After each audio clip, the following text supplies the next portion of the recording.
ஷாமு வேசி மவனே, என் மனைவியை பற்றி என்னுடைய தாயை பற்றி பாபி பேசினானா என்ன பண்ணுவ அப்படின்னு கேட்குற. எதுக்குடா உனக்கு இந்த வேலை? நான் உன் வீட்டில் உள்ள யாரையா பற்றி பேசுனடா? ஏண்டா வேசி மவனே, உன் வீட்டில் உள்ள யாரையா பற்றி நான் பேசுனா நான் கேட்குறேன். நான் கேட்டது, நாங்கள் கத்தோலிக்கர்கள் 100 கோடி பேர் வந்து பெரிதும் மதிக்கிற எங்களுடைய தாயை அன்னை மரியாளை நீங்கள் இழிவுபடுத்தி நீங்கள் 2 பேர் பேசிகிட்டு இருக்கிறீங்க. யார்? நீயும் உன்னுடைய பார்ட்னர் ரிச்சர்டும், ரைட்டா?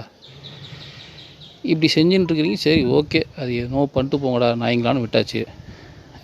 இப்படி பண்ணிகிட்ருக்கிற நீ திடீர்னு பெண் காவல் மாதிரி பேசுகிறியடா, என்னடா அப்படின்னு கேட்டால்,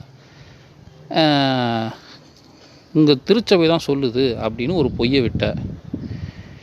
சரி, எங்கடா இருக்குது அந்த டாகுமா? சொல்லுடா டாகு அப்படின்னா உனக்கு தெரியல. ஏன்னா அப்படி ஒரு டாக்மாவே கிடையாது. இருக்கிறது 4 டாக்மா. நீ 5ஆவதாக ஒரு டாக்மா எடுத்துகிட்டு வந்து வச்சு உங்கள் திருச்சபை தான் அப்படி பேசுது அப்படின்னு சொல்கிற. ஏண்டா வேசி மோனே,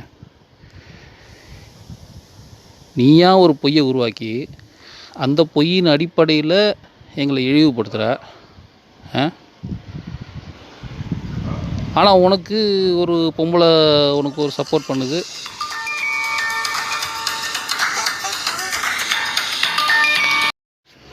உன்னை ஒரு பொண்ணு வந்து ஆதரிக்குதுன்னொடனே அந்த பொண்ணை பேசினோடனே நீ வந்து பெண் காவல்னு ஆக்ட் பண்ணுற. அதை தான் கேட்டேன் நான்.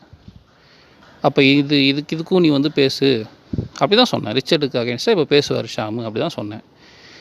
எதுக்கு நீ சம்மந்தம் இல்லாமல் எங்கள் வீட்டு பெண்கள் நீ பேசுகிற? அப்புறம் பாபி வந்து உன்னை சோதோமைட்னு சொன்னார். பாபின்ல எவனாக இருந்தாலும் என் முன்னாடி வந்து பேசிட்டோண்டா, என் முன்னாடி வந்து பேசிட்டு நான் பேசிக்கிறேன், ரைட்டா? நீ ரொம்ப யோகிய கூதி மாதிரி பண்ணாத. உன் கதை என்னன்னு எல்லாருக்கும் தெரியும், ரைட்டா? நீ ரொம்ப யோகிய மாதிரிலாம் பண்ண வேண்டாம். நீ எல்லாம் யோகிய மாதிரி, மற்ற எல்லோரும் அயோக்கிய மாதிரிலாம் வேண்டாம். எல்லாருக்குள்ளேயும் சாக்கடை இருக்குது, ரைட்டா? அதையும் தாண்டி தான் நம்ம மனம் மாதிரி வாழ்ந்துட்டுருக்குறோம்.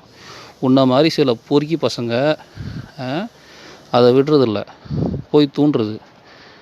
உன் வேலையே சிண்டு மூட்டி விட்டு தூண்டி விட்டு இந்த மாதிரி வேலைகள் நீ பண்ணுற, ரைட்டா?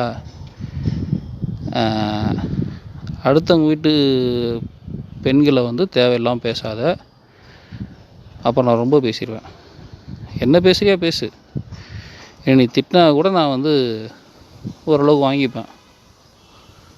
என் வீட்டு பெண்களை பேசுனா, ஏன்னா என்னை பற்றி இங்கே இருக்க நிறைய பேர் பேசியிருக்கான். இங்கே இருக்கிற ஜேக்கப் வந்து என்னை வந்து நான் காசு வாங்கிட்டு மதம் மாற்றுறோன்னு பேசியிருக்கான்.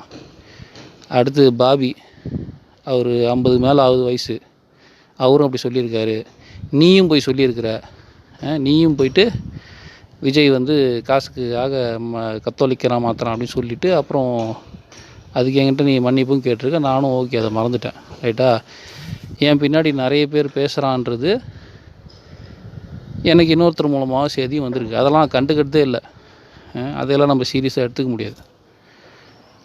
என் உள்ளிந்திரியங்களை ஆராய்கிறவர் கர்த்தர், அவருக்கு தெரியும், ரைட்டா? ஒழுங்காயிரு. என்ன பேசுகிறியா என்ன மாத்திரம் பேசு.